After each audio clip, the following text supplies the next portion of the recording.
Hello and welcome back to my channel. I'm Jenny. Today's video is going to be a review and a demo of the new Flower Beauty complexion products. Before we start, I do kind of have some allergy issues going on, so if I sound like I have a sock in my nose, that's why. For this review, I have the Light Illusion Foundation, the Light Illusion Full Coverage Concealer, the Light Illusion Perfecting Powder, and the Glow Getter Liquid Luminizer. I'm going to start out with the demo and then move into the review, so let's go ahead and start the demo. So I did already prime my face, and to prime I used the ColourPop Amethyst Crystal Priming Spray. Now I'm going to go in with the foundation, and I have mine in the shade Porcelain L1, which I believe is the lightest shade. I'm going to take a pump of that on the back of my hand and just start placing it places. To blend that out, I'll be using my Sigma F80 Flat Top Kabuki brush.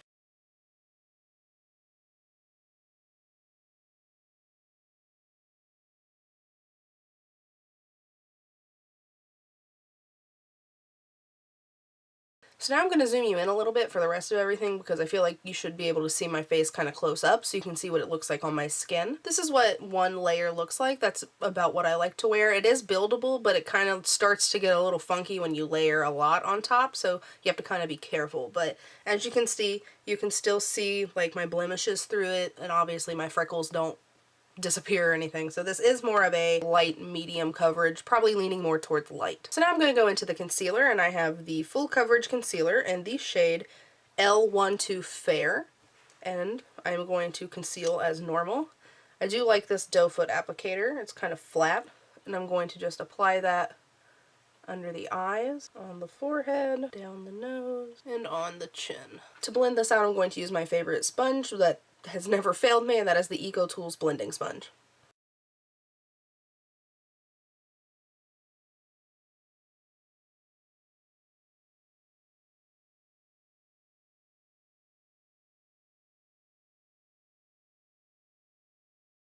So here's what one layer of the concealer looks like. As you can see, this is a very dewy formula of both the foundation and the concealer. So as you can see, when I do this and stuff, you can still kind of see my dark circles.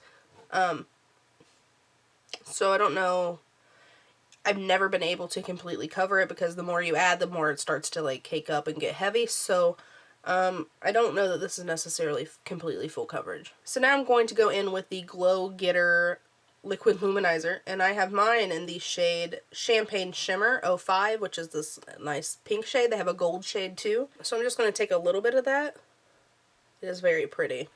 I'm going to take a little bit of that and just start to tap it onto the tops of the cheekbones, a little down the center of the nose, on the cupid's bow.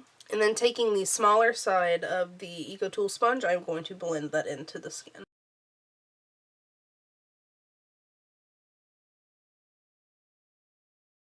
Now I'm going to go in with under eye setting powder. That's not part of this collection because I can't set this concealer with that powder or else it looks very strange. So I do have this loose powder mixture, and I'm just going to lightly bake right there, kind of. And I'm going to try not to get it on the actual highlight that we just laid down. Now that I've put a little bit of powder on my under eyes, I'm going to go into the pressed powder, perfecting powder, with a big fluffy brush. And I'm just going to lightly tap this all over the face.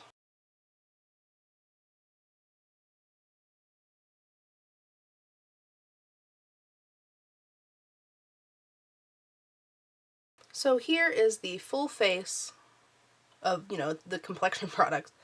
And this is what it looks like before adding contour, highlight, everything like that on top. So I'm going to go ahead and finish the rest of my face, my eyes, and everything, and then I'll be right back to do the review. So the rest of my makeup is now on, and I'm going to go ahead and go into the review. So I want to kind of talk about the packaging first. The packaging is really, really pretty on these products. I love the white and the rose gold. I think it looks really nice, and I think it looks sleek, and it looks high-end, actually.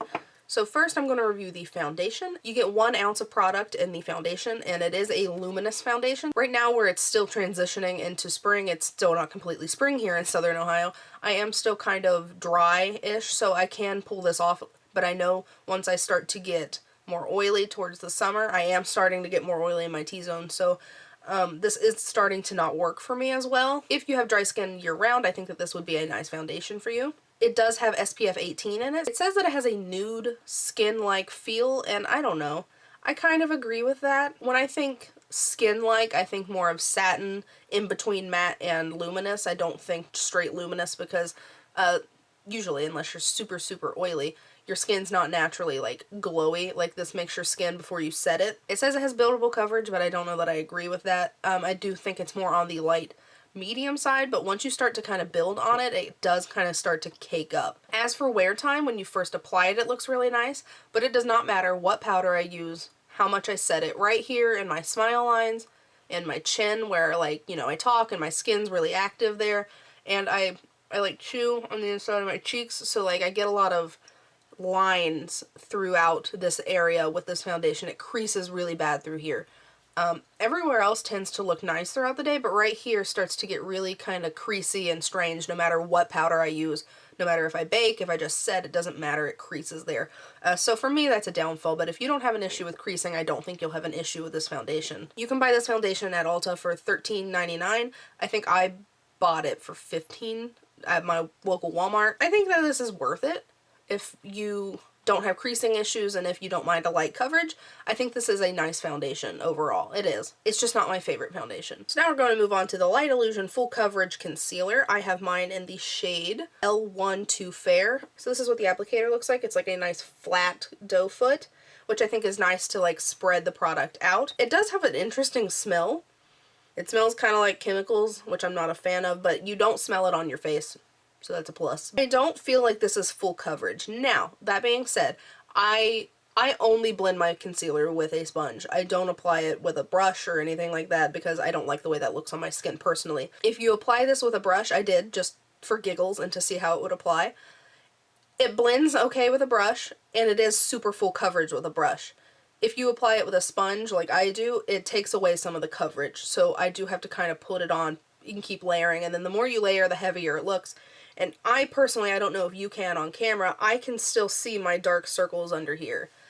And for it to be a full coverage concealer, I don't like that. Now on the Ulta app, it doesn't claim that it is creaseless, but I did read somewhere, I don't know if it was the packaging this came in, the display or something, something I read somewhere said that it was creaseless. I'm not making this up, I swear. And it is not creaseless because I have creasy under eyes anyway, so I don't like to hold that against any type of concealer. This claims to be creaseless, but it creases more than any other concealer that I have. It creases more than my NYX concealer, it creases more than my Maybelline concealer, so for it to claim that it's creaseless and then it creases more than the others, I think that's it's a false claim in my opinion. I do have really creasy under eyes, so I don't like to hold it against it, but I don't like that it says it's creaseless because it's not. It creases really, really bad throughout the day. Like right now it doesn't look bad, but if I look up close, I can see it starting to kind of like bunch up in my lines. So I don't hate this concealer, but once again, it's not my favorite concealer. And this retails for about $10. It's $9.99 on Ulta, and I think that's about what I paid for it at my Walmart. Overall, I don't hate it, but it's not my favorite either. So the next product is the Glow Getter Liquid Illuminizer, and I have mine in the shade 05 Champagne Shimmer. There is another one that is more gold in tone. This is obviously the one that's more pink because I love the pink ones. The packaging is nice. It has that nice frosted glass with the rose gold on it. I hate the plastic cap because you can see how messy it gets on the inside. It would have been nice if they would have done like the white cap with the rose gold. I looked and you cannot get this at Ulta, and I didn't see it on the Walmart app either.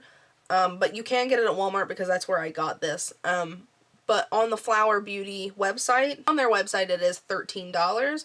I don't think I paid that much for it. I think it was only like 10 or 11. My favorite liquid luminizer is the Wet n Wild one, and I like it more than I like this one, and it's a lot cheaper. Because it packs a lot more punch, because I have to set my foundation. I can't stand foundation being tacky, so I have to set it down. And if I set it down, you can still see the Wet n Wild one, where this one starts to go away really badly after you set it. And I have tried mixing it in with foundations, and it makes them super, super dewy. Which once again I have to set, so to me it defeats the purpose. But if you like to mix them in, this is a really nice mixer because it's not like super, super, super glowy to where it's going to make you look like oily or anything. It does add a luminousness to foundations. So I don't hate this, but it's not my favorite either. So the last product is the Light Illusion Perfecting Powder. I have mine in the shade Nude L23. This is kind of how the packaging is. It's kind of like typical drugstore pressed powders, where it's got the pressed powder, obviously you lift it up, and then there's the mirror, and then there's a little sponge down here too. So this powder claims to be buildable coverage, and it has blurring pigments. I don't know what that means, but so it's supposed to blur imperfections and pores and things like that, which I don't necessarily agree with because I can still see all of my pores right here. So to me, I don't feel that it blurs a whole lot. I do see some blurring like up here on my forehead, but other than that, that's all I really see blur-wise. The powder claims to be silky, lightweight formula that smooths, evens, and reduces shine with a natural luminous finish. I disagree about the natural luminous finish. I just feel that this is more of a mattifying powder, which is fine, but it claims to be luminous, and I don't see any type of luminosity from this powder. I do get a lot of luminosity from the concealer and the foundation, but not from this powder. I think that the powder kind of helps tone down that luminosity, actually. So as far as this powder goes, this is a pretty nice powder, but the fact that it's claiming to be luminous and it's not bothers me, especially since on the Ulta website it is $13.99, and I think that that is a lot of money for a pressed powder. So just like everything else, it is good and it is fine, but it is not my favorite. None of these products really play well together. At the end of the day, my face when I wear all of these products together looks like a mess. Like, it creases everywhere, under the eyes, around my mouth. It gets really, really strange looking really, really quickly. So like, it looks good right now, it really does. It looks really nice right now. By the end of the day, I will look like a mess. I think it's very strange that these don't play well together, and maybe it's just my skin where it's kind of in between oily and dry. I'm not really sure. All of these products play well with other products that aren't from this line. So like, the foundation looks really nice with the NYX concealer, and this concealer looks pretty good with the Physicians Formula foundation that just came out recently, and then this powder, it's a powder. It works pretty well with everything except these products, because I feel like where these are really luminous products, this powder isn't strong enough to keep me personally from getting super oily. Strangely enough, I hate these products altogether. They look crazy by the end of the day, and to me, if I'm going to put on a full face of makeup, it's going to have to look great throughout the whole entire day. I don't want to have to be sitting around powdering my face all day, trying to make everything look nice. So for me personally, none of these products are my favorite products at all. They all perform decent, and if you have drier skin, I think that they will work better for you. Products aren't bad, but they don't blow me out of the water by any means, and I don't want to bash Flower Beauty because I really, really like them as a brand. Their blending sponge, their highlighter palettes, most of what I've tried from them is really, really good. And these aren't bad, but they just don't work for me personally, especially altogether. So overall, to wrap things up, they aren't my favorite products, but they aren't my least favorite products either. I will have Flower Beauty's website linked down below so you can check out all of these products if you're interested. So that has been my review and demo. I hope you enjoyed this video. If you did, please give me a thumbs up, and if you would like to subscribe, please feel free, and I'll see you next time. Bye guys!